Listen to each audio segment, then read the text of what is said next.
Okay, recording has started. So good morning, everybody. Welcome back to Math 115.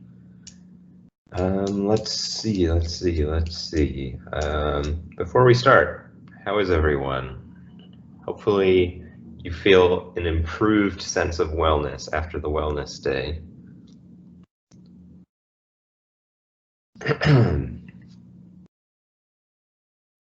I know I do. I spent the whole day doing probability theory.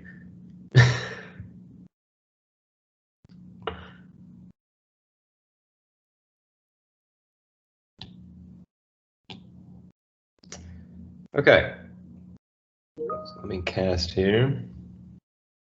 Wellness is definitely higher. That's good. Justin needs another wellness day. I agree. I could go for like, I wish I was more well awake. Agree. I feel like I could really go for like a week-long break right now. Thought I shared the screen, but I didn't.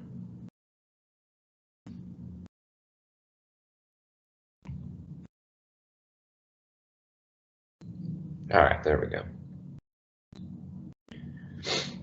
All right, well, glad to hear that everyone is, at least everyone who responded is doing okay. Let me remind us what we were talking about last time. Well, first of all, we started with this announcement. Of course, exam 3 is on April 8th. So with respect to that exam is next Thursday. So this week, probably on Friday, I will send you all a practice exam. And there will be some stuff on the practice exam that we're not going to learn until next week. So, just keep that in mind. And then I'll post a video guided solution to the practice exam as usual. And then, for studying for the exam, you can always come to my office hours on Monday or Wednesday. I also have office hours today. And then the SI sessions will be when they will be next week as well. And there's an extra one for the exam studying. And if none of those times work for you, you can always go to the Math Tutoring Center. And by go to it, I mean connect to it online. And another graduate student like me will be in the virtual classroom. And it's basically like office hours from 10 a.m. to like 3 p.m. Monday through Friday. You can just go and ask graduate students about this stuff, and they're just as knowledgeable as I am, and they can help you just as well as I can on studying for this stuff. Okay, so that's about the exam. So last time we finished up talking about some arc cosine, arc sine, and arc tangent stuff. Okay, and once we finished, kind of closed that discussion, we were moving on to chapter 5, which is basically all about trigonometric identities and formulas. Okay, and 5.1 was about taking the fundamental trigonometric identities, which we've already studied in a previous chapter. Okay, taking these fundamental trigonometric identities and using them to build new ones. Or if someone gives us an identity, we can check whether or not it's true by rearranging it and seeing, well, if I rearrange it, can I get it to look like one of the ones that I know is true? Okay, so if I can do that, then the identity is true. And if I rearrange it and then I wind up with something totally nonsensical, like 1 equals 0 or sine of x equals cosine of x, then I know that the identity is not true. Okay, so I take something which looks kind of crazy, I'd reduce and reduce and reduce until I have something which I either know is true or not true. And then, therefore, I trace back the logic and say, therefore, the original expression was true or not true. Okay, so an example we had was this one: cosecant squared x minus 1 over cotangent of x is equal to cotangent of x. And initially it looks really weird because, I mean, the left-hand side just looks all crazy. And what you can notice is essentially that anytime that we have some expression which looks kind of like some trigonometric expression squared and then either plus or minus 1, we want to check whether that fits with one of our Pythagorean identities. And in this case it did. We have a Pythagorean identity which said that cotangent squared of x was equal to cosecant squared of x minus 1. So we replaced, we canceled 1 power of cotangent, and then we got that this identity was actually true. Okay, we reduced the left-hand side to cotangent of x, which is what the right-hand side was, so we get cotangent of x equals cotangent of x, and it's true. So you can always take usually a number of methods on these problems. So I gave you 2 examples of how one could solve this, but really I think the goal here, the most important thing, is to start with the left-hand side and try to rearrange and simplify if you can until you get something a little bit more simple. And what we're about to see is that sometimes that process can be a little bit trickier. Sometimes we need to actually add something in order to make things cancel out a little bit better. So let me show you what I mean by that with the following example. By the way, I had some office hours on Monday, and we talked a lot about trig and kind of basic trig and going back and reviewing some of this unit circle stuff. Okay, and also special right triangles. Okay, and then, you know, worked a little bit on finding basic trigonometric functions. So if you want to see those office hours, you can go back and look at the YouTube video. I just kept the recording rolling, so you can go back and benefit from that as well. Okay, so let's try this verification problem here. Okay, so we have an identity here, and it looks like we've got, okay, secant theta minus cosine theta over sine theta is equal to sine theta times cosine theta. Okay, so initially, again, I think it's looking a little bit daunting, but what I'm going to do is start with the left-hand side. Okay, I'm going to start with the left-hand side. And I don't immediately see that there's anything that I can really rewrite, except for maybe I could rewrite the secant theta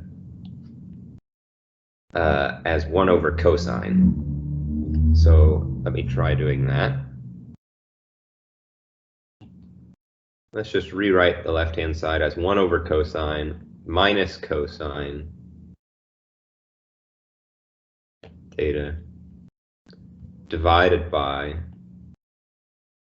sine theta.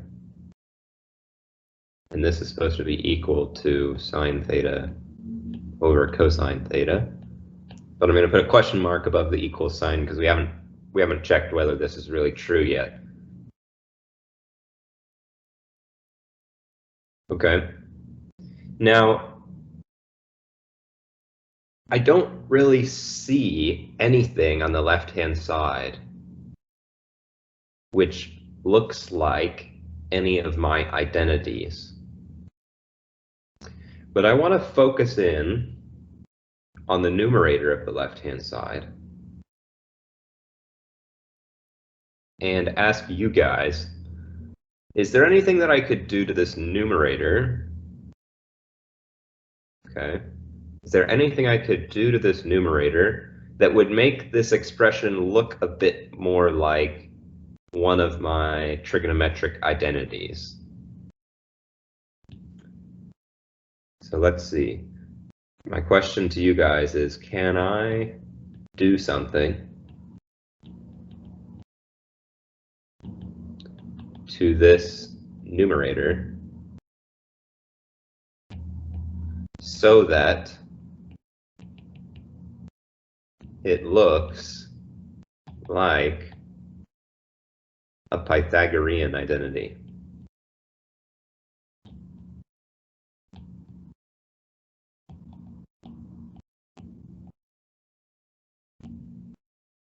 I'll give you guys, oh, okay, I don't even need to give you guys time. You guys already got it. Okay.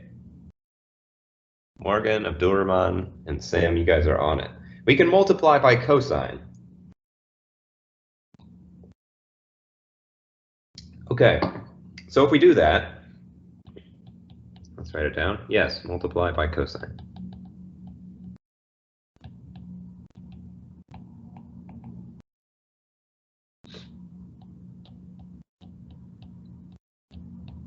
Okay, if I multiply by cosine, then on the top I'm going to get, well, cosine over cosine is just 1, and then I'll have minus cosine of theta times cosine of theta is cosine squared of theta equals sine theta over cosine theta on the right-hand side. And now I need to be careful because I've taken this numerator here and I've multiplied by cosine theta. So if I want to make sure that I haven't changed the expression, I also need to divide by cosine of theta. And by divide by cosine of theta, I mean I'm going to multiply the denominator by cosine of theta as well. So in here I'm going to have cosine of theta times sine theta. And this is still a question mark for the time being. Okay, whether this is true or not. Okay, now thinking back to our Pythagorean identities, we arranged this numerator here so that it would be one side of a Pythagorean identity. So what can I replace it with? What can I replace 1 minus cosine squared of theta by that might be a little simpler?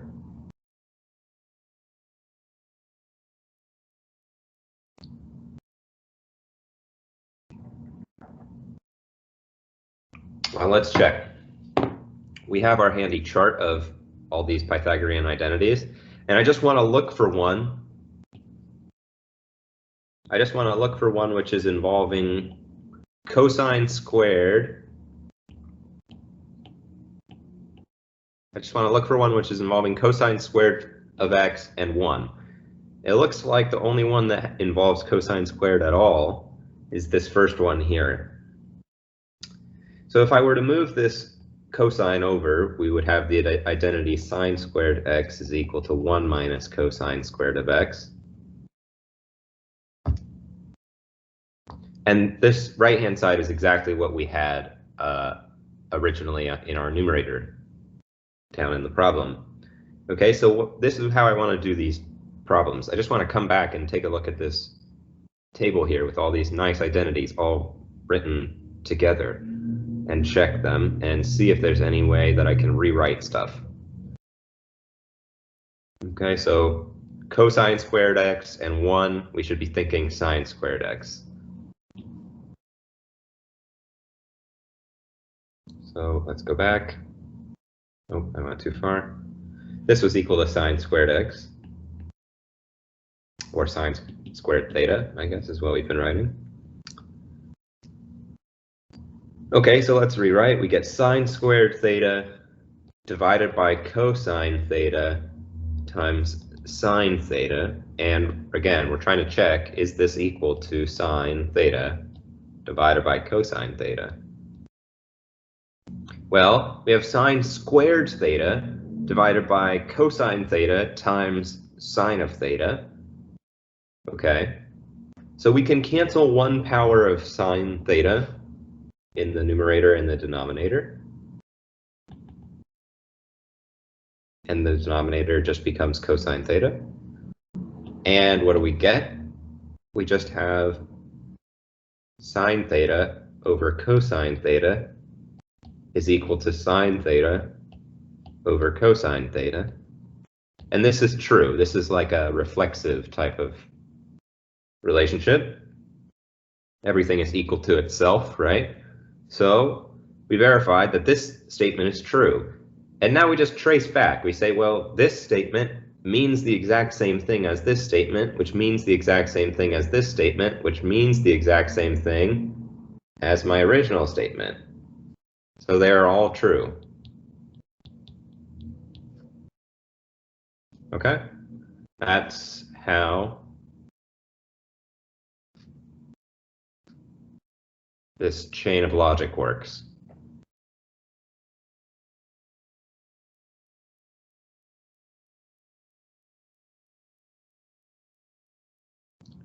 Okay, how do people feel about this example here of this verifying this trig identity? It took a little bit of extra work on that numerator to make it more friendly looking. Does that seem really unintuitive to you guys, or seems like maybe to some of you it was more readily apparent? What do we think? Just asking for your guys' thoughts on this.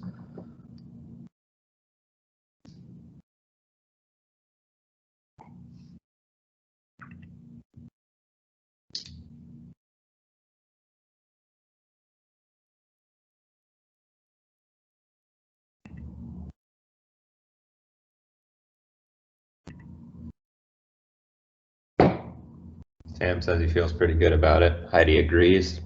Anyone else want to weigh in? Yeah, more practice spotting what equation to use. Yeah, that's an excellent point. Okay, you know, I think it's easy for me to look at 1 minus cosine squared theta, and for me it's a little bit hard for me to put myself into your shoes and I guess remember what it was like when I would look at something like that and it wouldn't immediately occur to me that that's sine squared theta.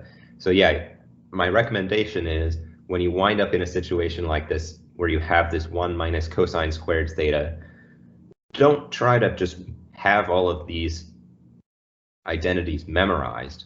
Go back and use the table, okay, and check the table and just say, I have an expression involving cosine squared of x and the number 1.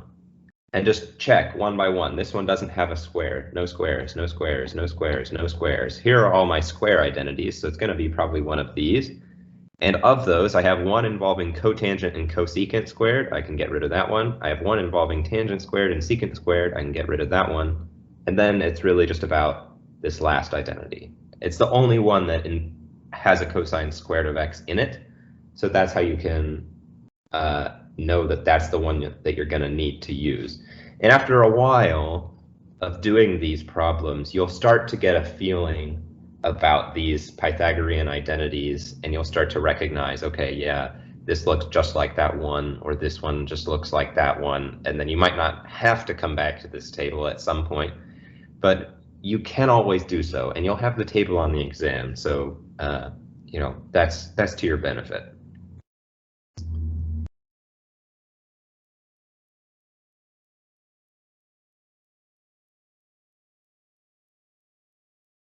Okay, a couple more people weighed in. They feel good about this. So we're going to move on to this one.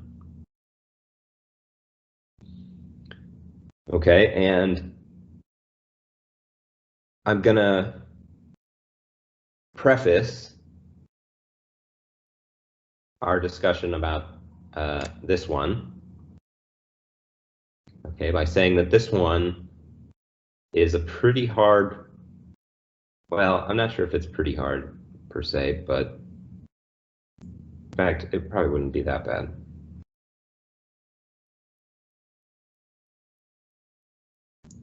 Okay, I guess it's not that bad. But it is a little bit tricky.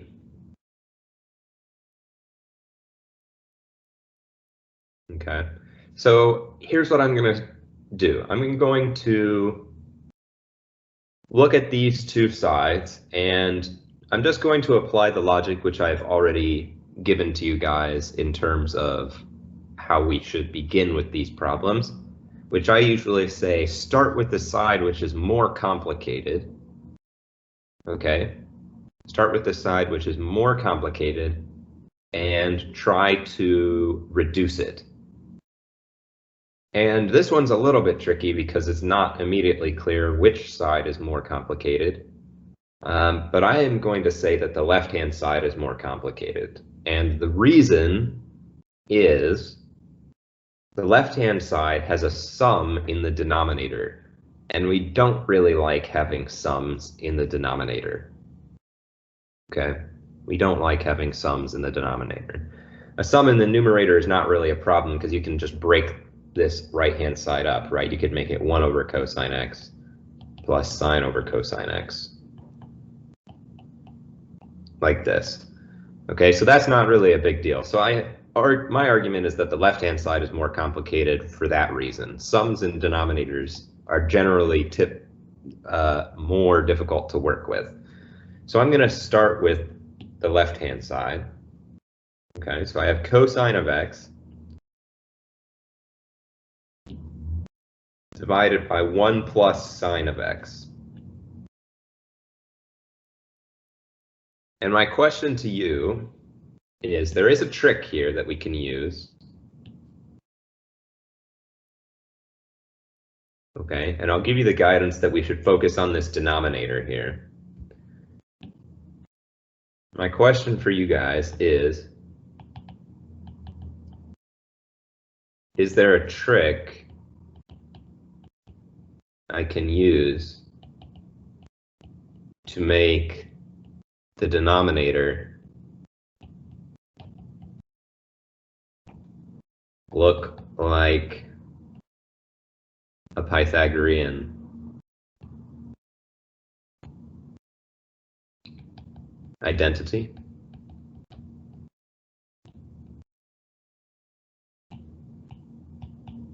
A little bit harder than the last one.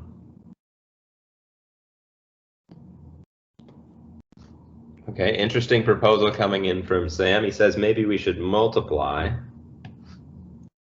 Maybe we should multiply by 1 plus sine of x. In which case the top would become cosine x. And what would the bottom become? We'd get, well, we'd have to FOIL this, right? We'd get 1 plus sine x plus sine x plus sine squared of x.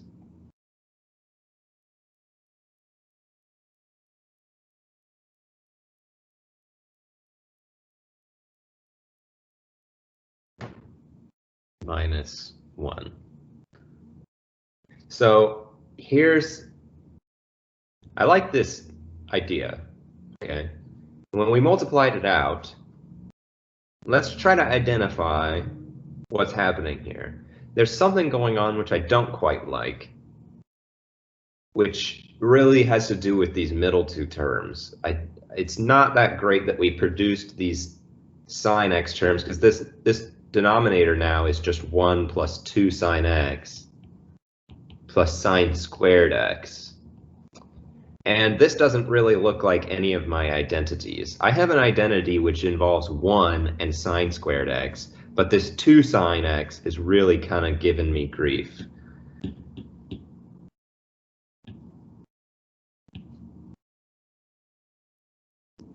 So is there any way that we could modify our approach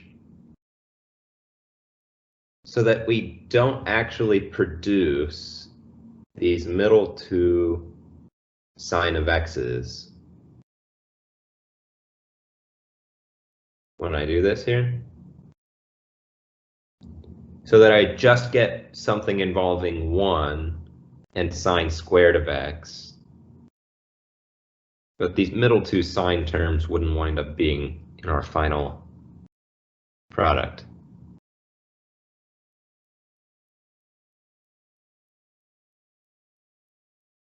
Yep, Sam, I think you got it.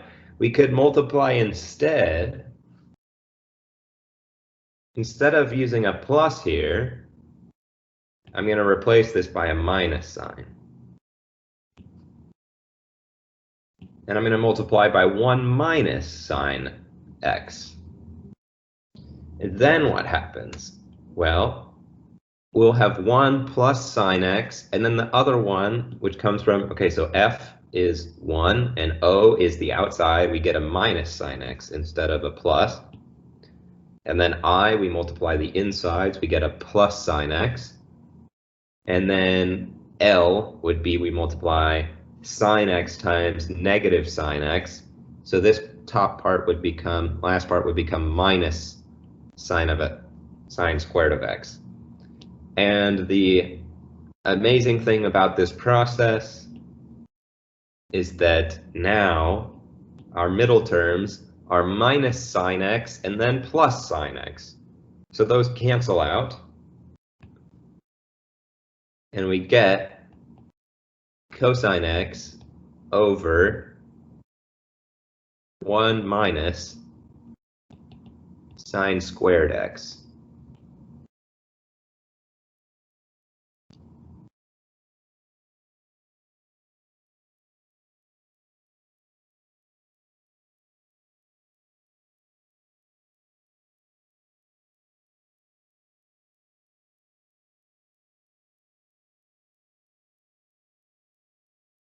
Sorry,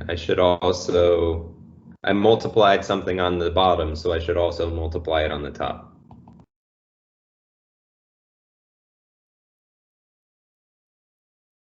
One minus sine x on the top.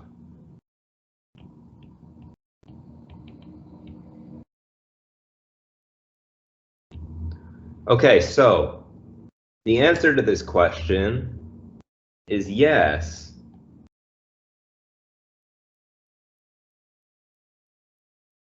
I can multiply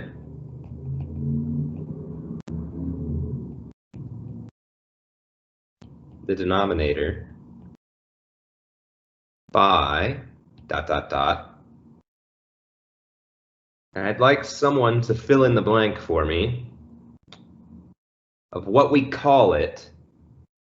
Okay, what we call the relationship between the expression 1 plus sine x and 1 minus sine x. There was a special word we used for describing the relationship between these two terms. Does anyone remember what it was? We used it back when we were trying to rationalize denominators. Okay, so denominators which looked like 1 plus the square root of 3, we would then multiply by 1 minus the square root of 3 so that they would cancel out, and we had a special word. Does anyone remember what it is?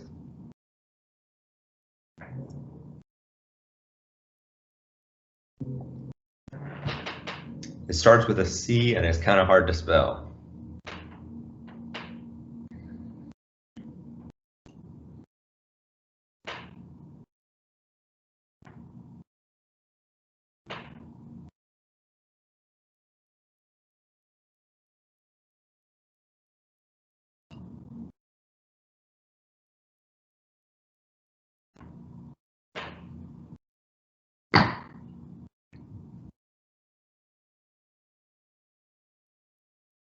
No takers, huh? All right, I'll give you the answer. The word we had for describing 1 plus sine x and 1 minus sine x, or the relationship between 1 plus the square root of 3 and 1 minus the square root of 3, Morgan's got it. It is the conjugate.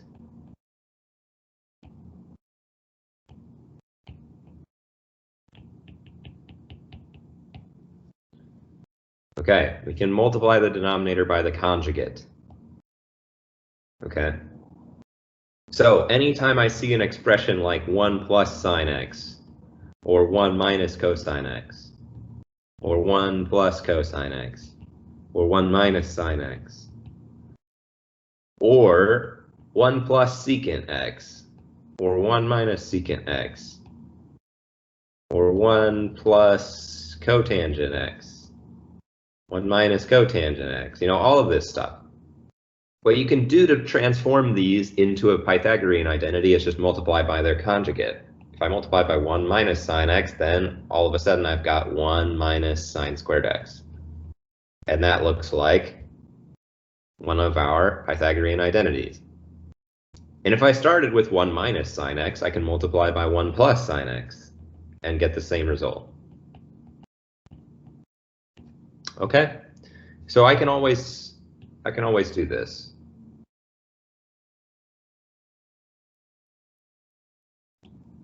Okay, this is about multiplying by the conjugate. So that's a trick we should have up our sleeve when we work with these verification of identities. So let's finish the problem. We've now got cosine x times 1 minus sine x divided by 1 minus cosine squared x, and we're supposed to check whether this is equal to 1 minus sine x over cosine x.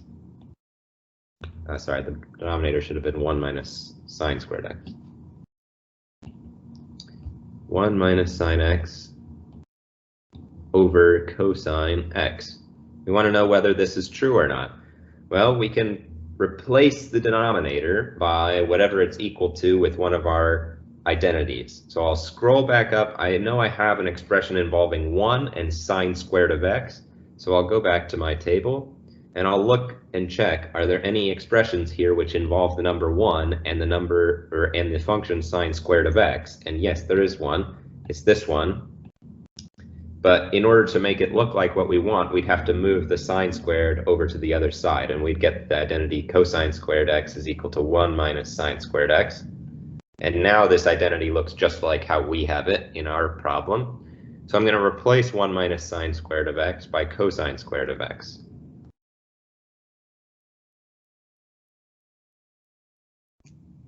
So this becomes cosine x times 1 minus sine x divided by cosine squared of x.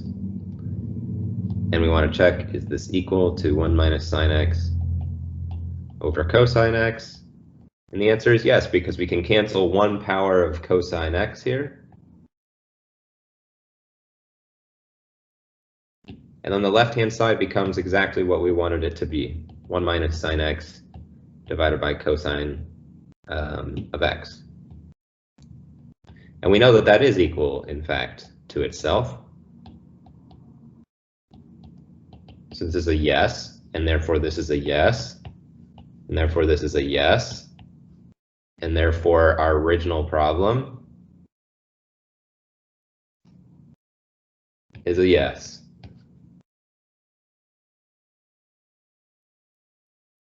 Okay, all of these statements were all equivalent to one another, so we reduced it into something which looks like, well, of course these two things are equal, and since every step we took, we haven't really changed the parity of our equation.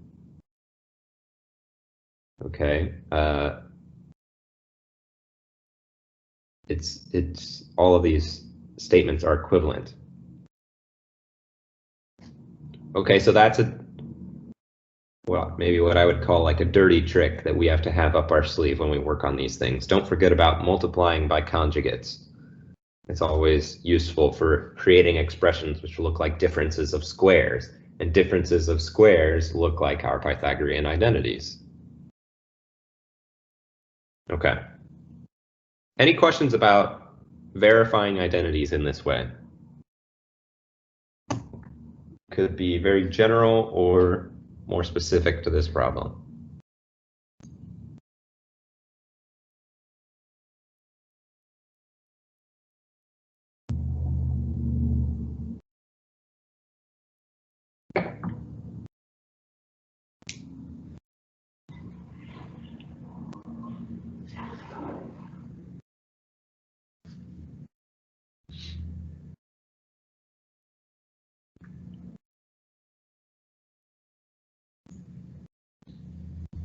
All right. Doesn't seem like there's any major questions, so I'm going to move on now and talk about section 5.2. Okay. So section 5.2 is about sum and difference formulas. Okay, so before we've had these identities which relate these different trigonometric functions. Okay, but all these identities here, we just have cosecant of x is equal to 1 over sine x. On both sides, we've just got x and x, x and x. Okay, on the even and odd, we've got negative x and x. Okay, so all of these are saying, well, these trigonometric, when will these trigonometric functions be equal to one another for the same value of x? Okay, we have to plug in the same x on both sides in order for this to be true. Okay, for example, if I set this equation up into the equation secant x equals 1 over cosine of x plus 1, it's not true anymore. Okay, so we have to plug in the same value of x on both sides of this equation. But now what we're going to learn how to do is how to relate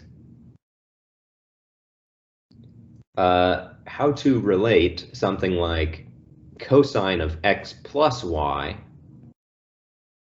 We want to write this now as some expression involving sine of x, sine of y, cosine of x, and cosine of y. Okay, so we're going to write an expression which represents cosine of a sum of angles by sine and cosine of those original angles that are being summed together. So this is our goal. And I'm going to give you these 4 formulas. Okay, and this section, and maybe the next section, hang on, let me check.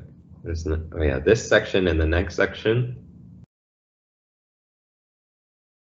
and the one after that, are going to be the one time in this class that I'm going to give you formulas and just tell you that these are the formulas and this is how things work, but not really give you as good of an explanation as I possibly can, just for the sake of time, because you can prove all of these using geometry, but it's kind of annoying and really, really time consuming.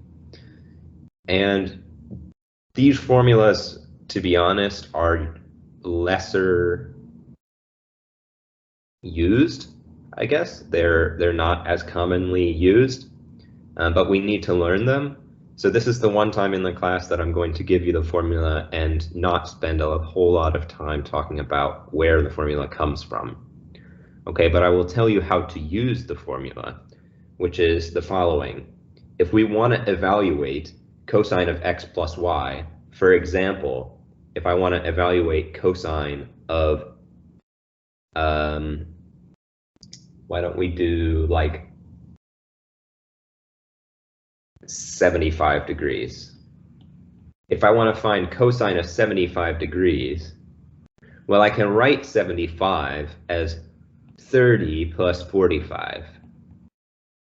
30 degrees plus 45 degrees. And then if I want to know what cosine of 75 degrees is, which is a very kind of hard thing to get your hands on, well, I can find out what it is by just finding out what is cosine of 30 degrees times cosine of 45 degrees minus sine of 30 degrees times sine of 45 degrees. And those are all things which I know how to compute. I can compute cosine and sine for these nice angles like 30 and 45. But for a real nasty angle like 75, I don't actually know how to find cosine.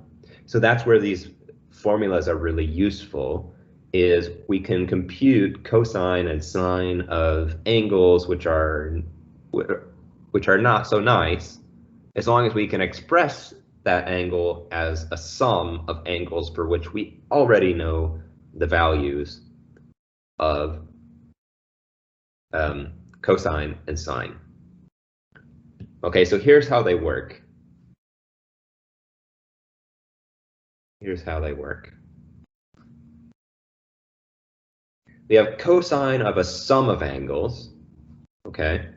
We have a sum of two angles, x and y. Then the cosine of that sum of angles will be equal to cosine of x times cosine of y minus sine of x times sine of y. Okay, so we just take this angle, which in our case was, whatever. When this was 75, we said, okay, x is going to be 30 and y is going to be 45. Okay? And we choose one to be x and we choose one to be y, and then we just plug them into this equation on the right-hand side, and that's going to give us what we want. And it's the same deal for all of these other formulas, except in number 2, we have x minus y, okay? And that changes this sign from a negative sign in the original one to a plus sign, okay? But it doesn't change the functions which are being evaluated. So we've still got sine x and sine y on the right, and cosine x and cosine y on the left. But this time we have a plus sign instead of a minus. Okay, and then the sine function, when we want to compute sine of x plus y, then it's going to be sine x times cosine y plus cosine x times sine y. And if we switch it to a minus sign, then the plus here is going to change to a minus. Okay? So this is the relationship here between these. Okay? So one thing that you might notice is for sine, the plus sign in here matches with the plus sign on the right-hand side, and the minus sign in here matches with the minus sign in here. And we do want to be careful that the minus sign on the cosine does correspond to the plus sign on the sum, and the plus sign on the cosine does correspond to the minus sign on the sum. So that's one thing to keep in mind as we go through these.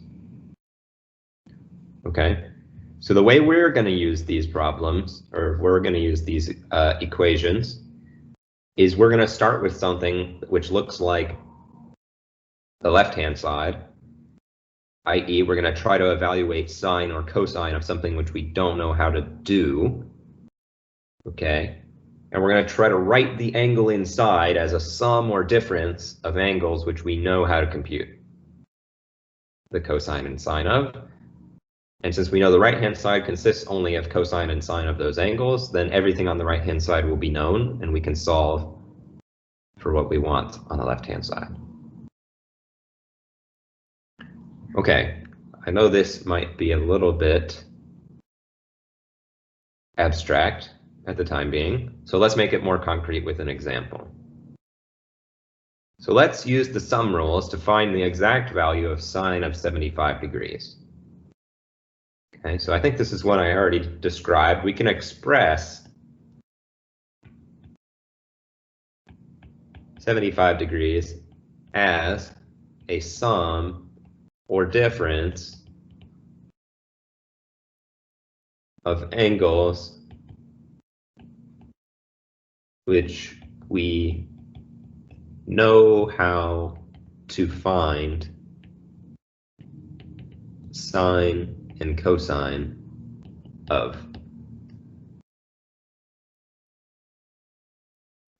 Okay, so in this case, I'm going to write 75 degrees as the sum of 30 degrees and 45 degrees. So I'm going to write sine of 30 degrees plus 45 degrees. And now I'm going to copy down one of our equations. And this time, what I have in here is a sum. So the equation I'm going to copy down is the equation which deals with sums of angles inside of the sine function. So I'm going to copy that down. Paste it down here. Add a page because I'm running out of room. And here, essentially, my x is going to be 30 degrees and my y is going to be 45 degrees. And I'm just going to say, okay, then sine of 30 degrees plus 45 degrees is going to be equal to, and here anywhere I see an x, I'm going to put 30, and anywhere I see a y, I'm going to put 45. So I get sine of 30 times cosine of 45 degrees plus cosine of 30 degrees times sine of 45 degrees. And now the left-hand side is like sine of 75, something really kind of not very tangible. But the right-hand side is stuff that I'm all very familiar with. At least hopefully by now we're pretty familiar with how to compute those. So let's check what are sine and cosine of 30 and 45 degrees. Well, if I have a 30-degree angle inside a unit circle,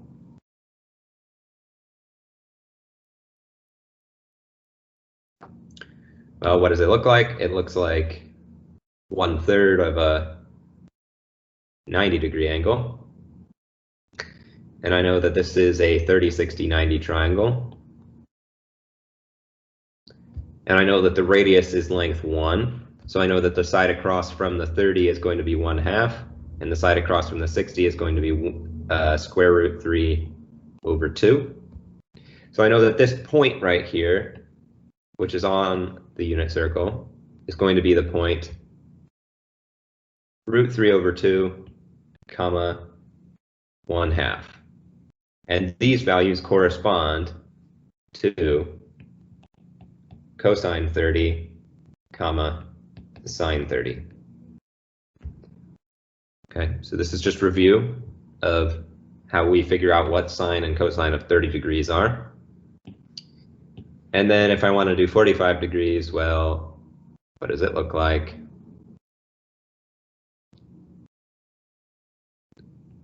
If I put a 45-degree angle inside the unit circle, it looks like half of a 90-degree angle. And I get the point here, which is the point, well, if I were to fill in this triangle here, would have a 45-degree angle. 45, 45, 90 triangle. This side length is 1, so this side length is root 2 over 2. And this side length is root 2 over 2. So this is the point root 2 over 2, comma, root 2 over 2. And that's equal to cosine 45, comma, sine 45. Okay, so now I know all of these things. Sine of 30 degrees, that's the y value of this point, which corresponds on the unit circle to a 30-degree angle inside. Cosine of 45 degrees is then going to be the x value there. Oh, I'm sorry, that should have gone. Cosine of 45 degrees is the x value of this point. Cosine of 30 degrees is the x value of this point. And then finally, sine of 45 degrees is the y value of this point. Okay, so now I can go ahead and plug everything in. I get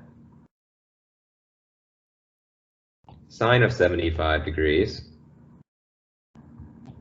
is equal to 1/2 times root 2 over 2 plus root 3 over 2 times root 2 over 2. So all over 4, I have root 2 plus root 6. And that's how I can compute sine of a sum of angles. And I really would have had no hope for figuring out what this is without these formulas here. Okay, without this formula.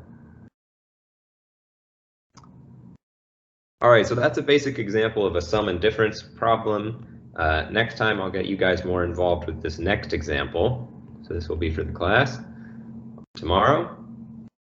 But for now, I'm going to close here and Everybody have a great day. I have office hours starting now and going until 11:30. So if you need help, I'm in here for the next 2 hours and 10 minutes. So yeah, I guess that is it for today. Everybody have a good one. And if you have questions, then go ahead and speak up on your mic or type them out in the chat. Yep, you too, Heidi. Have a good one.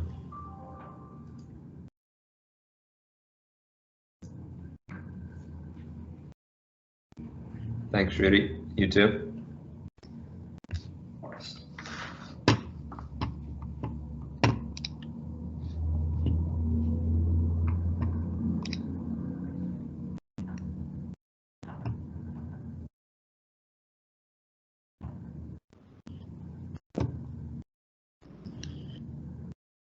Hello, teacher.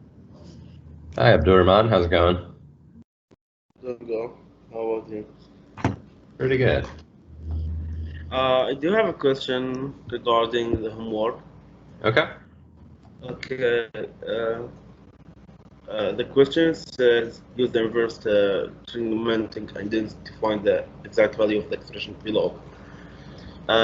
Sine inside the parentheses 2 pi over 3 minus sine arc sine. I'm sorry, minus arc sine minus root 3 over 2.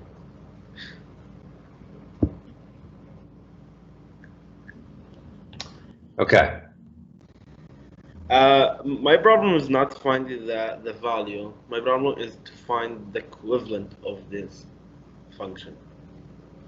It asks me to find the equivalent and the exact value.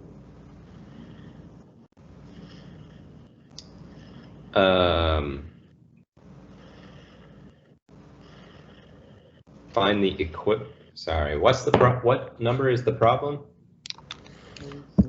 This one. 24.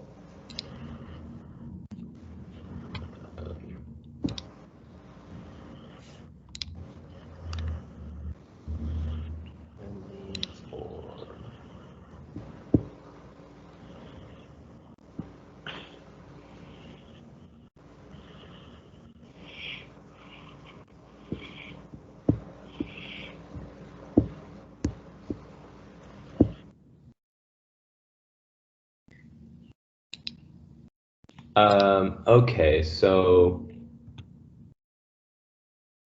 wait, what is the sine of 2 pi over 3? And then they change it to a... Aha, I see. Okay. Interesting.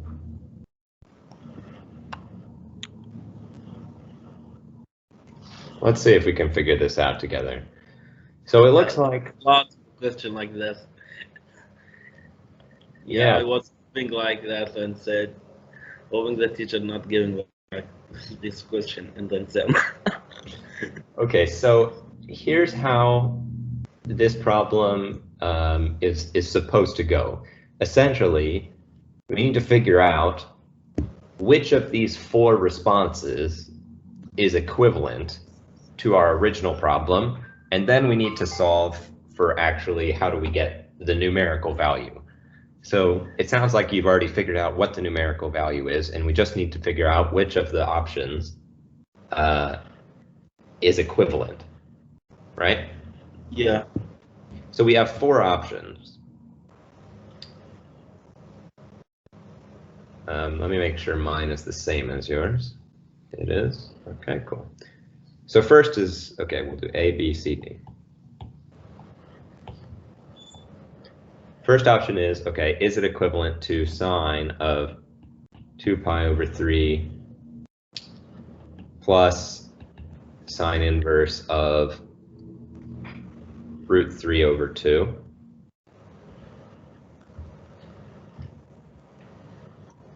Or is it equivalent to sine of 2 pi over 3 plus pi minus sine inverse of root 3 over 2. The third option is it equivalent to sine of 2 pi over 3 minus pi minus sine inverse of root 3 over 2? Or finally, is it equivalent to sine of 2 pi over 3 minus sine inverse of root 3 over 2? Okay, so this is what I'm supposed to check. Okay, and first of all, we can see that common between all of these, right, is going to be this first part, sine of 2 pi over 3, is common between them all, right? Yep. So I just need to check, basically, is negative arc sine of negative root 3 over 2, is this the same thing as sine inverse of square root 3 over 2? So the question is, are these equal or not?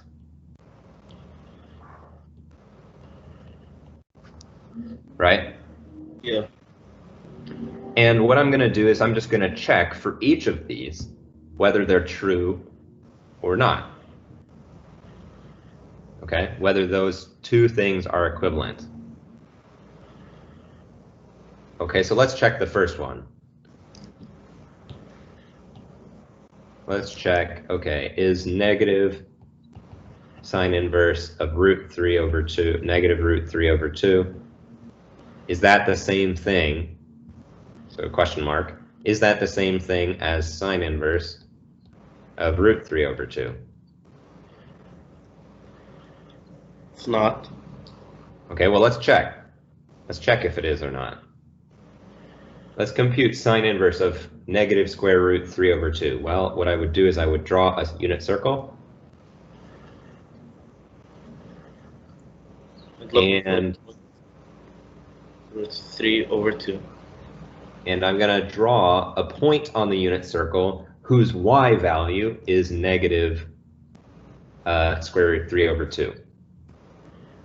And I know that since I'm working with sine inverse here, I should only be worrying about the right half of the unit circle. So I find a point on the right half of the unit circle whose y value is negative square root 3 over 2. Quadrant 4. And it's in quadrant 4. It looks something like this. And the point here is going to be the point 1/2, comma, negative root 3 over 2. It's a triangle. And therefore the angle is a 30, 60, 90 triangle. And this angle, which is across from the height, should be the 60, right? Because it involves the square root 3.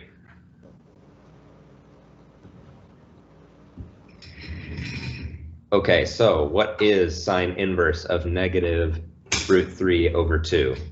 The left-hand side then is going to be equal to the negative of, well, sine inverse of negative root 3 over 2 is going to return the angle negative 60 degrees.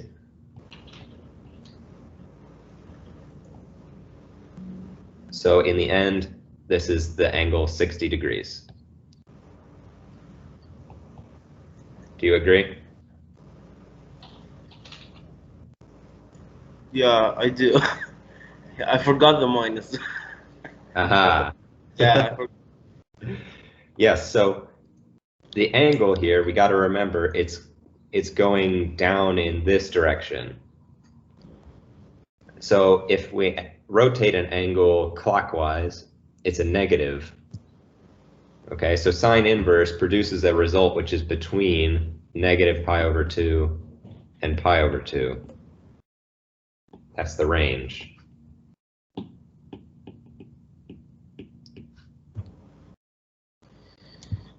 Okay, so we get negative 60 degrees and we make it negative and now it's 60 degrees.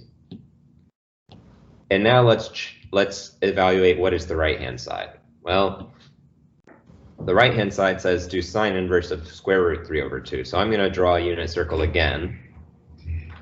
Just 16, and it's equal. Yeah, but let's verify and make sure. I should be on the right half of the unit circle, and I should draw a point whose y value is square root 3 over 2. So it's a positive square root 3 over 2, so it looks like this one. And here's my triangle. And then this angle in here is 60 degrees, because this is the point 1/2, comma, root 3 over 2. I could find the 1/2 by using the Pythagorean theorem.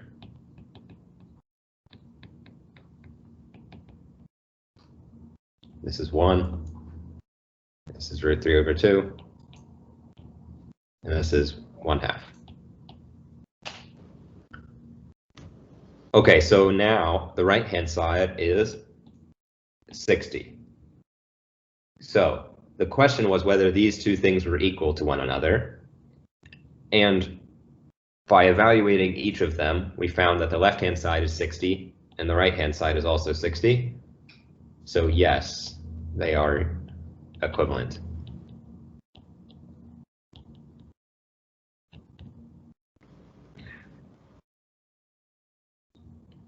And I just want to make sure, is this function is equal to 0?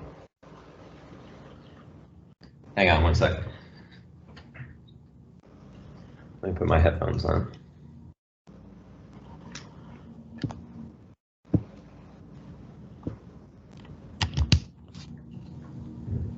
Okay, the question was, when we evaluate, do we get 0? Yeah.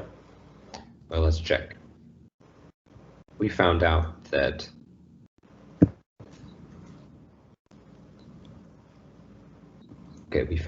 what? Negative arcsine of negative root 3 over 2 was equal to 60 degrees, or also known as pi over 3 radians.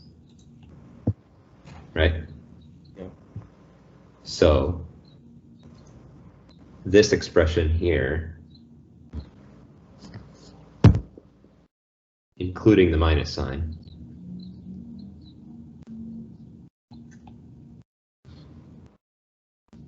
is pi over 3 radians. Agree? Yeah, and we just need to find sine by. Yeah, so then we would do sine of 2 pi over 3 plus pi over 3, which would be sine of pi. If we want to know what sine of pi is, all we have to do is draw a unit circle.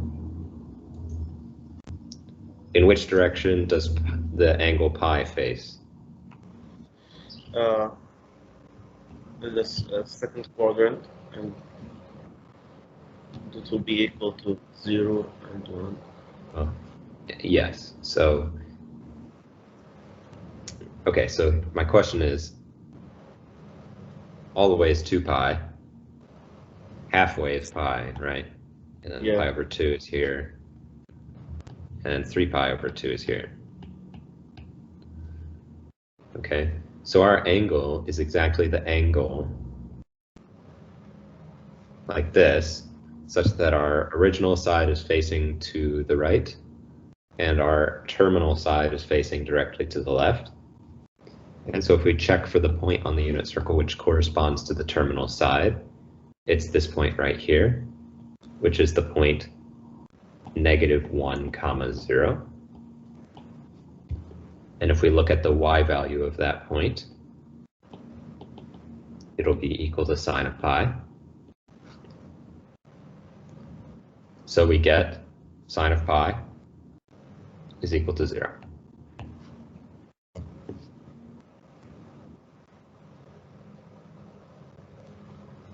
Thanks, teacher. Yeah, my pleasure. So does this make more sense now? Yeah. It sounds like maybe you just had an issue with missing a negative sign. Yeah. Yeah, that happens sometimes with math. Okay. I will stick around while Morgan asking him questions. Okay. Sounds good. Morgan, you ready to go? I just had some questions regarding, well, first off, an email was sent to you from Student Disability Resources for me. So I was just going to talk to you a little bit about that. And then I do have a lot of questions about homework, but it's more of like a confusion thing for me. Okay. I see the email. So let's talk about that later. Maybe we can schedule an appointment. So for now, let's just talk over your questions from the class. Does that sound all right? And we'll schedule a meeting later. Yeah, that's fine. Okay. Kind of for the stuff from class, I get it. I understand the stuff we did today. But I do have trouble with periods a little bit and inverse functions. Okay. So would you like me to provide you with some examples, or do you have some problems already kind of in mind that you want to try? There's some from homework. I gotta find them. Okay. But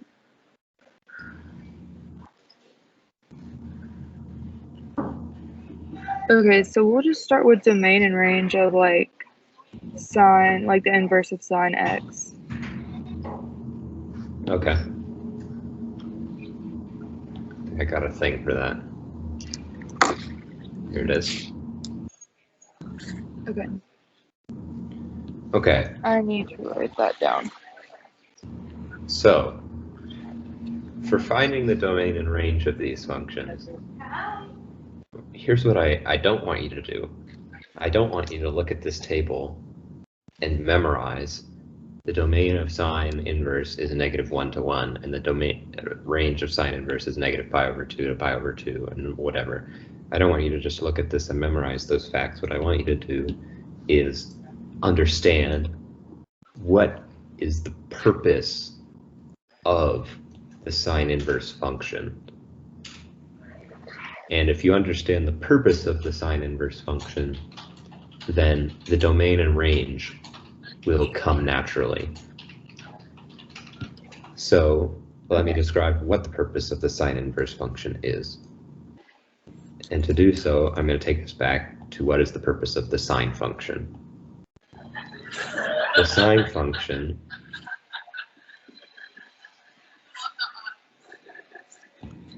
is to do the following. It takes an angle theta. Okay, y equals, why don't I just say sine x, sine of theta. The purpose of the sine function takes an angle theta and outputs the y value of the point on the unit circle, which theta points towards. Okay? Agree so far?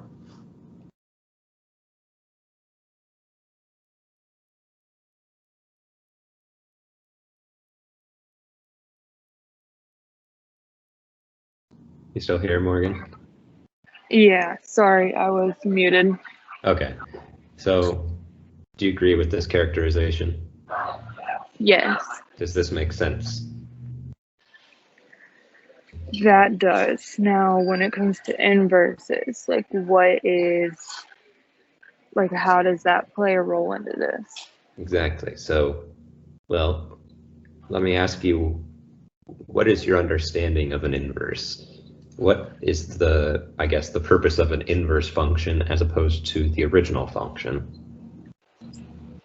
Wouldn't it be like the opposite of the original function pretty much? Yeah, pretty much. So it's going to do the opposite job of sine of theta. So sine of theta takes an angle theta and outputs the y value of a point on the unit circle, which theta points towards. So we take theta as an input, and then we get back y. So Okay. sine inverse of y, or of x, or whatever. Sine inverse of, I'm going to put a dot there. Okay. Takes, what does it take? It takes a y value of a point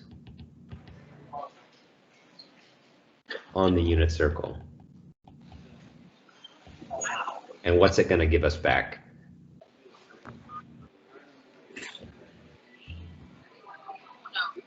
Wouldn't it output the angle theta?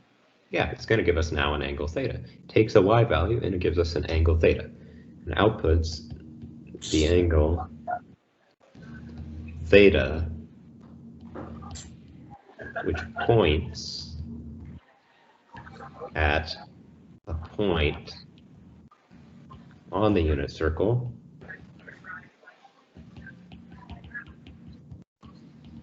with y coordinate equal to that y value. Okay.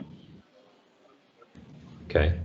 And now you can see why things get a little bit tricky, because if I have a unit circle and you tell me to draw on my unit circle the point which has y value 1/2, say we say y is equal to 1/2. Well, there's a problem, which is that there's more than one point on the unit circle with y value 1/2. There's one on the right side and one on the left side. Right? Okay. So the difficulty here is that if you say to me, the y value of the point is this value, 1/2, tell me which angle points at the point on the unit circle with y value 1/2. I come back at you and say your question makes no sense because I could give you either this angle or I could give you this angle. And both of them would answer your question, right? They both point at a point on the unit circle, which has height 1/2. So the way we resolve this is by saying, I'm only going to consider points which are on the right half of the unit circle. Okay. And now, if you give me a height, well, there's only one point on the right half of the unit circle which will have that height. Does that make sense? Yes.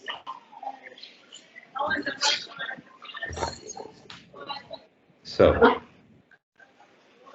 if we want to talk about the domain and range of an inverse function, we need to first understand what is the domain of a function. Can you tell me what the domain of a function is? -1 and 1. Well, of just a function. What is the domain of any function? Negative infinity to infinity. Well, that's a specific set of numbers, but I'm asking, the domain is a set of numbers, and it says something about the function. For example, what's the difference between the domain and range? Both of them will be a set of numbers, but they might be a different set of numbers, depending on the function, and they have something to do with the function itself. So the range is like limited. It's like what it's between. And the domain is like, I guess, like over a variety of numbers. Okay, so I think we should review this concept because, Yeah. okay, because don't worry, but domain and range of functions is something that we need to understand on a bit more basic level. Okay, so let me walk you through, okay? So if we're talking about the domain of a function, the domain of a function is the set of all possible inputs of the function such that when we plug in the input, the function is defined.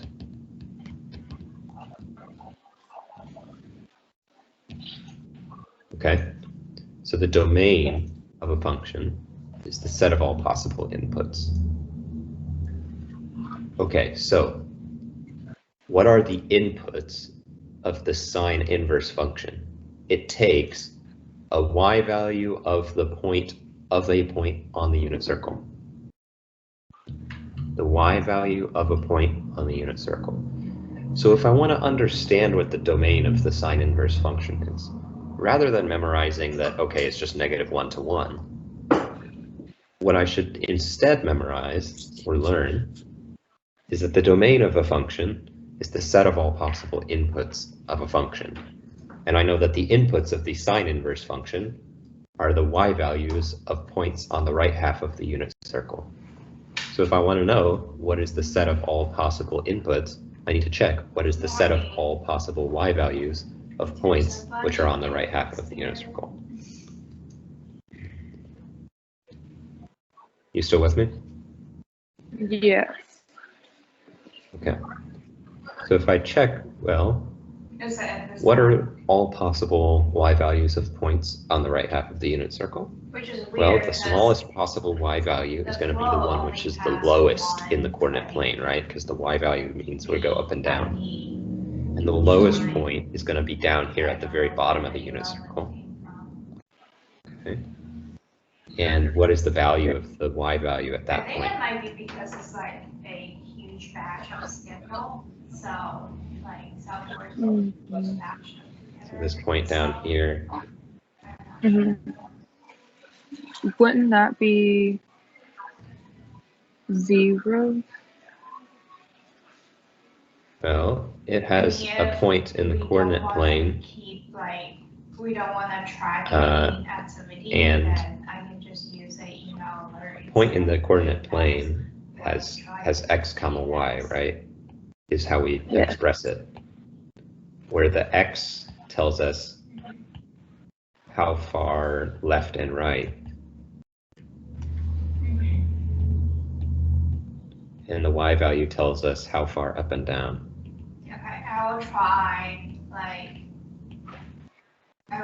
to Okay, so if the x value is positive, it means to the right. And if the x value is negative, it means to the left. And then if the y value is positive, it means up. And if the y value is negative, it means down. So here we have a point which, and by the way, the center of this whole thing is just 0, 0. We call that the origin. Okay, so if I start at 0, 0, and I go straight down, then I haven't moved left or right at all. Agree? Yes. So the coordinate which has to do with moving left and right should take what value? 0. 0. So the coordinate here is 0 for the x. And then how far down did we move? 1. Yeah, how do you know we moved? Or like -1. Right, 1. So we moved 1 down, and we say that, well, if we move down, we call that number negative for the y value. So the y coordinate at this point is -1. Okay. Okay, and we knew that this should be -1, right? The reason we knew that was because we're working on the unit circle here, and we know that the distance from the inside of the unit circle to the outside of the unit circle should be exactly 1. Okay. So if we don't move left and right at all, then all of our movement is concentrated in the downward direction. So we move exactly 1 unit down, and that's how we get -1 for that coordinate. Okay. So how about this top point here? This is going to be the highest possible point. What is its coordinates? 0, 1. 0, 1. Good. Okay, so the domain of a function is the set of all possible inputs of the function.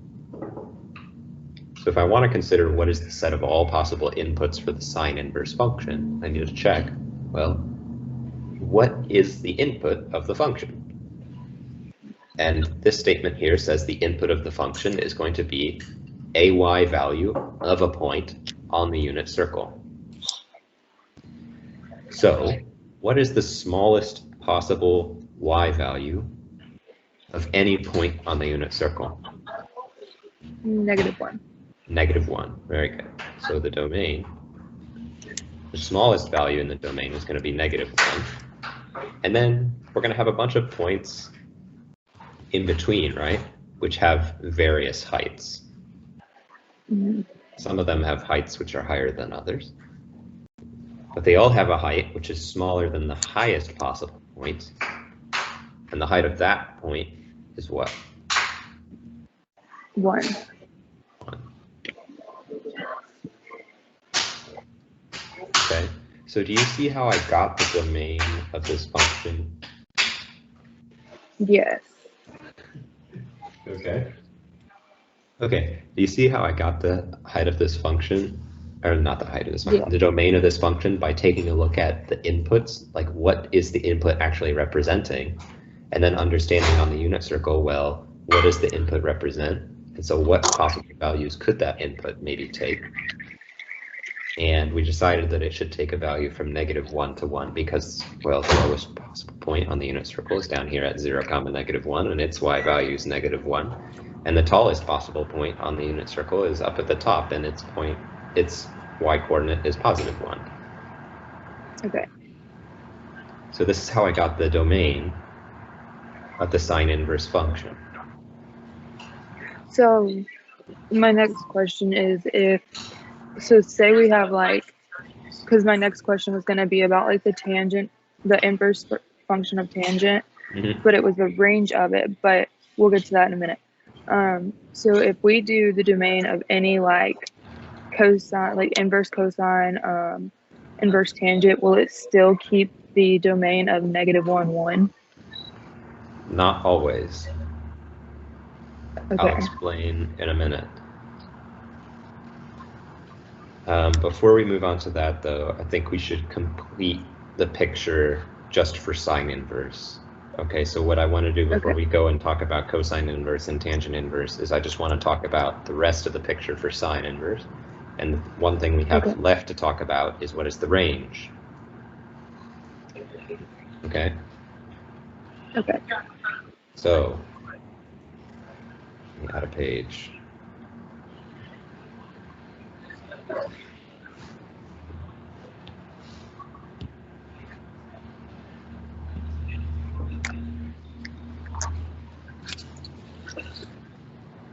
The range of a function is the set of, let me ask you if you can complete the sentence. I already said that the domain is going to be the set of all possible inputs such that the function is defined. What then is the range of a function? It takes an x value of a point on the unit circle and outputs the angle theta? Okay. So the range of just a general function, okay, if I have something like y is equal to f of x, I said that the domain is all the possible things that we can plug in. Yes. Then the range is going to have to do with what? all the possible numbers that we can put into y, Basically, yeah. like All the pretty much possible- output. Yeah, exactly. All the possible outputs. Okay, so the range of a function is the set of all possible outputs of a function given an input which is in the domain.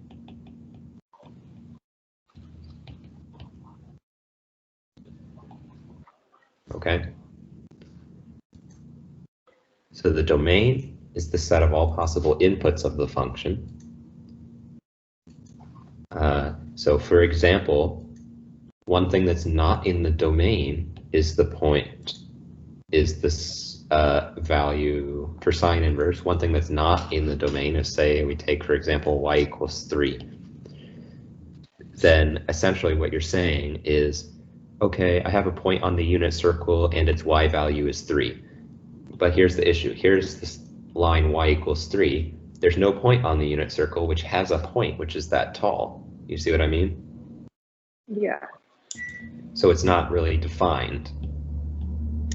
Okay, the question doesn't make sense. All right, so that's the domain. It's about all the possible inputs which make sense. And the inputs which make sense for this question is points on the unit circle whose height varies from -1 to 1. Okay, now the output of the sine inverse function, as we said, it outputs the angle theta, which points at a point on the unit circle with y coordinate y. And I'm going to amend this statement and say, and the angle theta will be between pi over 2 and -pi/2. Okay, so how did we get -pi/2 and pi/2? Great question. That's what I'm about to answer. So why should theta be between -pi/2 and pi/2? Well, remember when I said that we wanted to answer this question, I said that if you give me a height on the unit circle, and I want to tell you the angle theta which points at a point with that height, then I have to be a little bit more specific and say that we're only working on the right half of the unit circle, right? Yes. And then I'll have a unique answer, at least. Okay, because otherwise I would get two different angles. I'd get one which points at that y value there, and I'd get one that points at the same y value over here. Okay, so these 2 points, this is the point -x, y, and this is the point x, y. You see it, they have the same y value because they have the same height. Agree? Okay, so the point of all that is just to say that I'm only going to consider points which are on the right half of the unit circle. Now, the output of the function is going to be an angle theta such that theta points at one of the points which is on the right half of the unit circle, like this. You see what I'm doing here with this line here? Mm-hmm. So the angle theta is going to point at one of the points on the right half of the unit circle. Okay, so it might look like, you know, the biggest possible angle that we could make would be if we started facing directly to the right and we went straight up. That would be like a 90-degree angle, right? Mm-hmm. And the smallest possible angle that we could make would be if we started at this point and we went straight down. That would be like a -90-degree angle, right? Yes. Okay, so the possible values for the angle are going to be between positive 90 degrees and negative 90 degrees. Do you agree? Yes. Okay, so 90 degrees is pointing straight up, and the radian measurement of 90 degrees is pi over 2.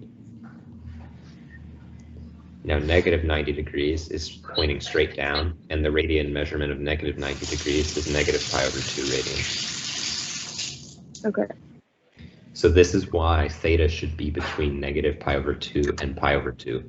This statement says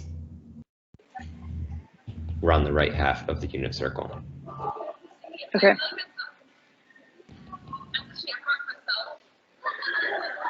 Okay, so if I'm on the right half of the unit circle,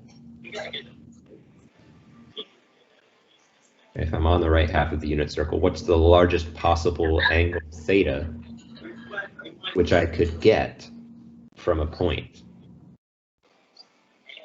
with y value between -1 and 1? Yeah, the largest possible angle would be if I'm pointing straight up, and then the angle is as big as it could possibly be, it would be this angle pi over 2.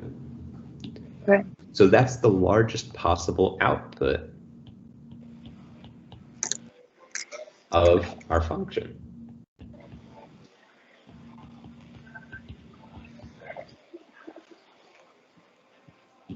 Just put a dot for now. Range of sine inverse of dot is, well, the largest possible angle on the right half of the unit circle is the one which points straight up at pi over 2. What's the smallest possible angle that we would get? Negative pi over 2. Negative pi over 2. Great.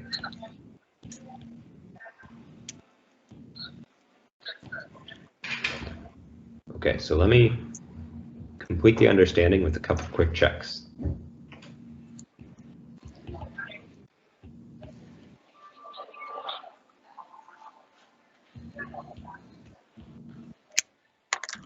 What should go in the blank here to complete this equation? Sine inverse of some input gives me the angle pi over 2. Sine inverse of 1. Exactly, because 1 is the y-coordinate of the point which is facing straight up at pi over 2. Okay.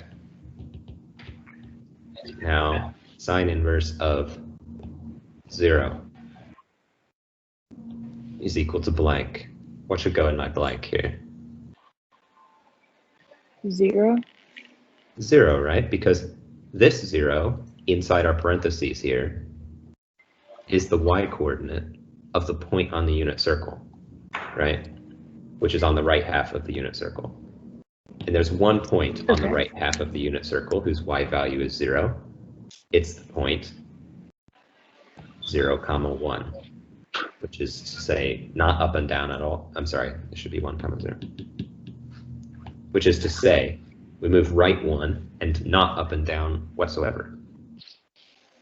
If I want to know what is the angle, which is between negative pi over 2 and pi over 2, which faces directly to the right, it's the angle 0 degrees or 0 radians.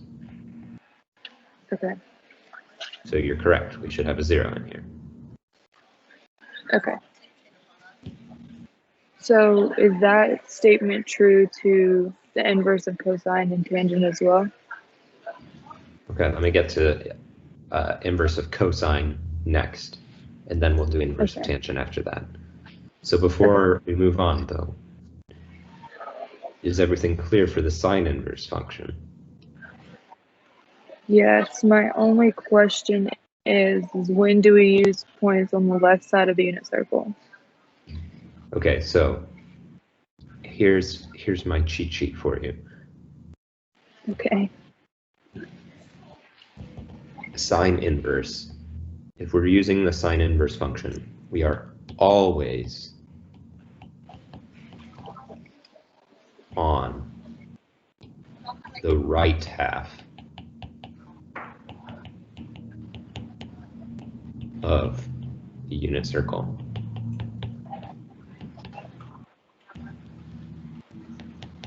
Okay?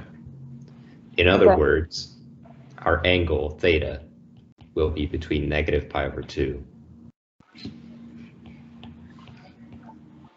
and pi over 2. Okay? Okay.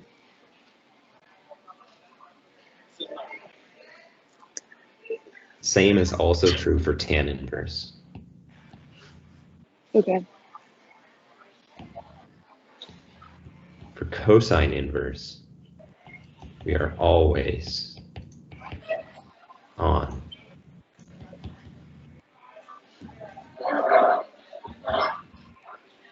the top half of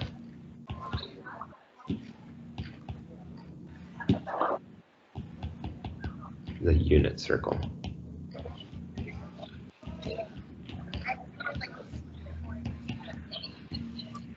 Okay. In other words, theta should be between what and what? Pi and 2 pi. Not quite. If I have a top half of the unit circle, what should theta be between?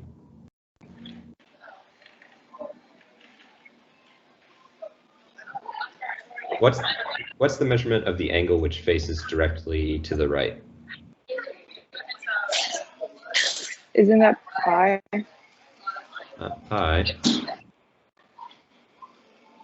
We start measuring from the right. Okay, how about the measurement in degrees? If I have a, okay, let me change the color of this background. Okay, so I start from here, right? And if I measure an angle, what I'm measuring is the difference between these directions, right? Mm-hmm.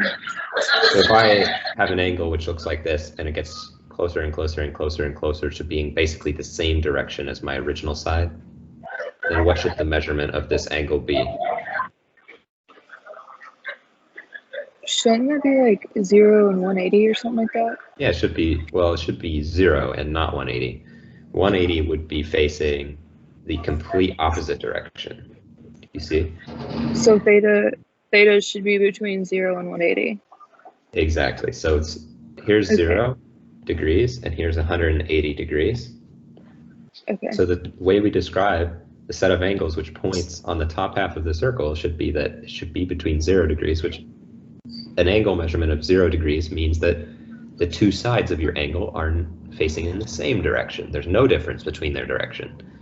If they're facing 180 degrees, well, that means that they're facing the exact opposite direction. Now, how would we express these in radians? 0 degrees is what in radians? 0. 0 radians. And what is 180 degrees in radians? 2 pi. Nope. Do you know what 90 degrees is in radians? We just said pi over 2. Pi over 2, right? So if I double that, what do I get? 2 pi over 2. Okay, so 2 pi over 2 is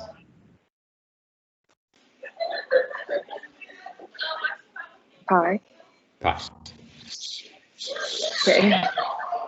Okay, so 0 faces directly to the right, pi over 2 faces directly up and down, sorry, up, and pi faces directly to the left, 3 pi over 2 faces directly down, and 2 pi faces again to the right. Okay. Or 360 degrees, right? 2 pi and 360 are the same. Okay, so if cosine inverse is always on the top half of the unit circle, then theta should be between what and what?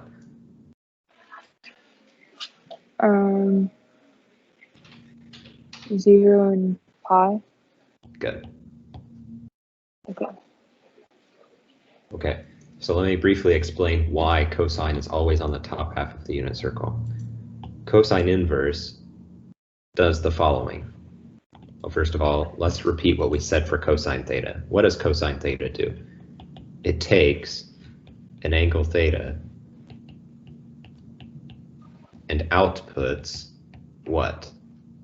Can you tell me what the cosine function outputs for a given input of an angle theta? Doesn't it output values of x? Correct. It outputs the value x of the point x comma y on the unit circle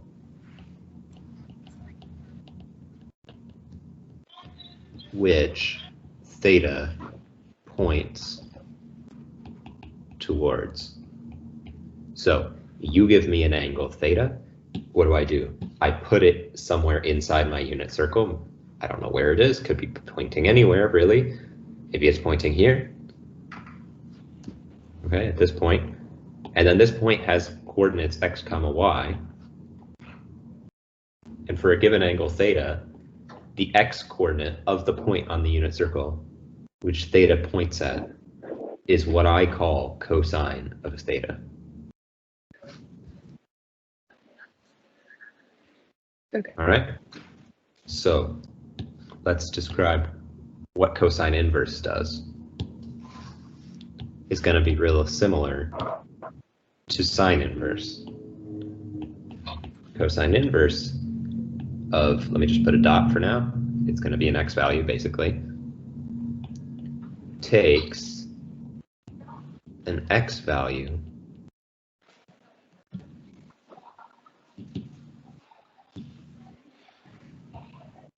and outputs the angle theta such that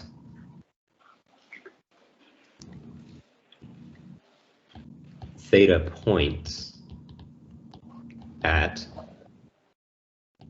x comma y on the unit circle, and theta should be between something and something. To understand what the something and something should be, we can turn to our original question and say, look, the original question was, if you give me an x value of a point on the unit circle, I'm supposed to give you back the angle theta, which points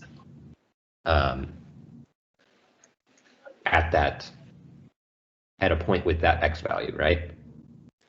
Mm-hmm. So if this value here, this x value is specified, right? That tells us how far left and right to go. There's actually 2 points on the unit circle which have that x value. There's this one, which I've already drawn on. So do you know where the other one is that also has the same x value? Isn't that directly like diagonal towards it? Like over here? Yeah. Now this point would have an opposite x value, right? Because this one says the x value tells us we go left a certain amount. So if the x value then tells us to go right by the same amount, then we're going to have a opposite x value. Okay, so then it's in that the one directly like to the side of it. So if I've got quadrant 1, 2, 3, and 4, which quadrant should it be in? 1. Okay, in quadrant 1, like here. Yes. See, the relationship between these 2 points is that they have the same what? Height or width? Height. They have the same height, right? So in other words, they go up the same amount, which means that the y coordinates of these 2 points are the same. Okay. But the x coordinate is opposite, because this one says we go left a certain amount, and this one says we go right a certain amount. So this will be the point negative x comma y, where the y coordinates are the same. If I want the x coordinates of 2 points to be the same, what I'm asking for is that both points should go the same distance left and right to get to them. Okay. So if the x coordinates are the same and we go the same distance left and right, where should the point be? In quadrant 3. That's right, it should be in quadrant 3, because these values have this, these points have the same x value, but opposite y value. Okay. Okay, so you can see how I might struggle if you give me an x value, and I'm supposed to give you back the angle theta, which points at a point with that x value. I could give you this angle here, which I've already drawn, theta, or I could give you the angle which goes all the way and points down at this point, which is, call that the angle alpha. So do you see my dilemma as the answer of the question? I can't give you a straight answer because there's two answers to your question. Yeah. Okay. And essentially, for any x value, there's going to be another point which is on the bottom half of the unit circle, which has the same x value. Right? Okay. Yes. So this is why we give the question with the caveat that we only want the angle which is on the top half of the unit circle. Okay, because for every x value which you give me, there will be two angles which point at a point with that x value. There will be one which is on the top half of the unit circle and one which is on the bottom half of the unit circle. Okay, because the x values are the same, we mean the widths are the same. So we want to have a unique answer, so we specify we only care about the angle which is on the top half. Okay. The reason before that we only care about the right half of the unit circle for the sine function is because the sine function has to do with the height of the function of the point. And if we consider the height of the point, so take this green point, for example, there's one other point with the same height, except instead of being reflected down to the bottom half of the unit circle, it gets reflected across to this half of the unit circle. Then this other green point has the same height. Okay, so 2 points which have the same height on the unit circle will be across from one another in a left and right way. 2 points which have the same width will be across from each other in an up and down way. Okay. Does that make sense? Yes. Okay, so ultimately, we are concerned with, for cosine of theta, since cosine of theta tells us something about the x value, we need to take a range of angles theta which point at all possible x values. Okay? And to get every single x value, we start facing directly to the right, and then we go up, up, up, up, up to pi over 2, but we still got some negative x values that we got to cover, so we get these guys which are over here in this all the way up to pi region as well. Is that clear? Okay. Yes. Okay, so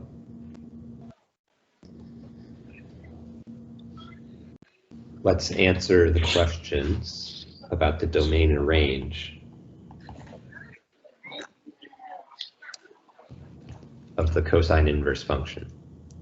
Remember, the domain is the set of all possible inputs. Okay? Okay. Now, what is the input of the cosine inverse function? X. It's an x value of some point on the unit circle, which is on the top half of the unit circle. So let's ask ourselves once again,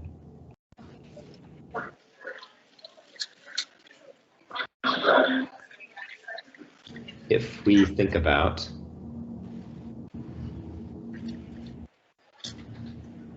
all of the possible points on the unit circle which are on the top half, which point has the largest possible x value?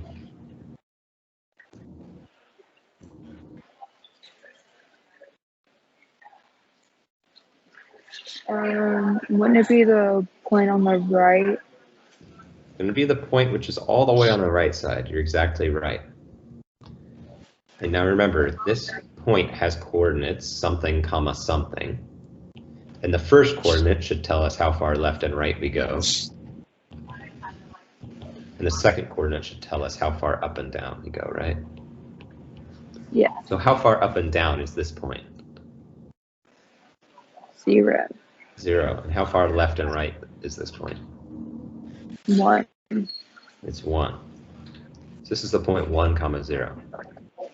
And which of these 2 points is the x value? 1. Yes, the 1 is the x value. So the largest possible x value is the one that's the most to the right, in a sense.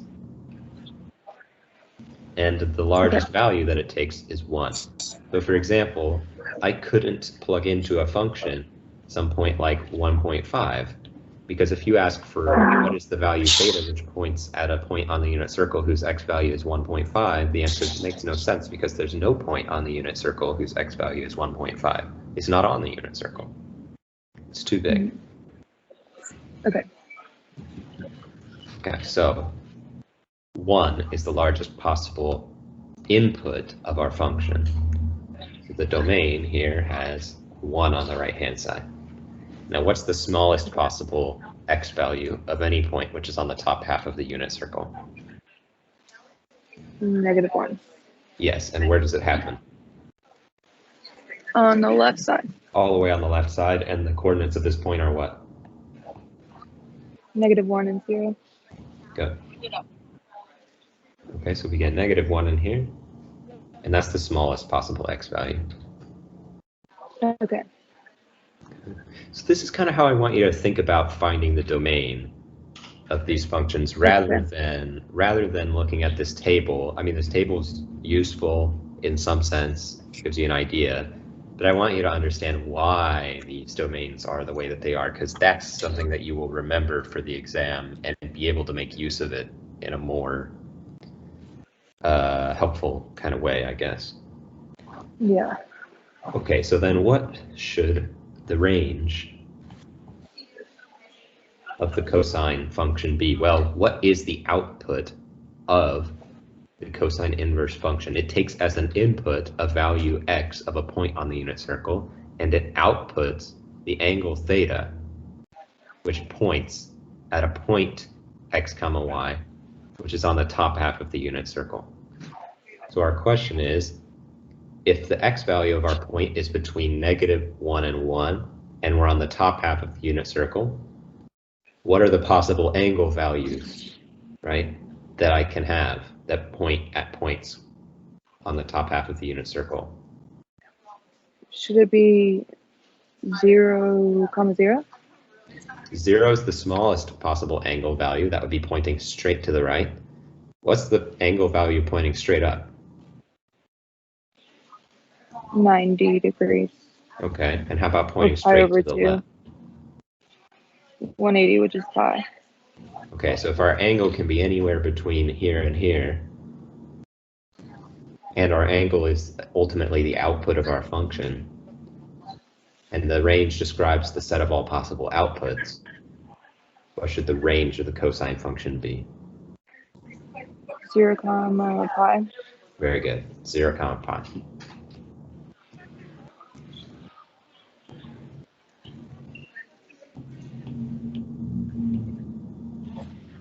Okay, that's how we find the domain and range of cosine inverse. Okay. Okay, so let's go back and look at the table and verify. We can see that we get the same exact thing as what is on the table, right? The domain for both functions. Well, for the sine inverse function, this -1 comma 1 here is kind of describing possible y values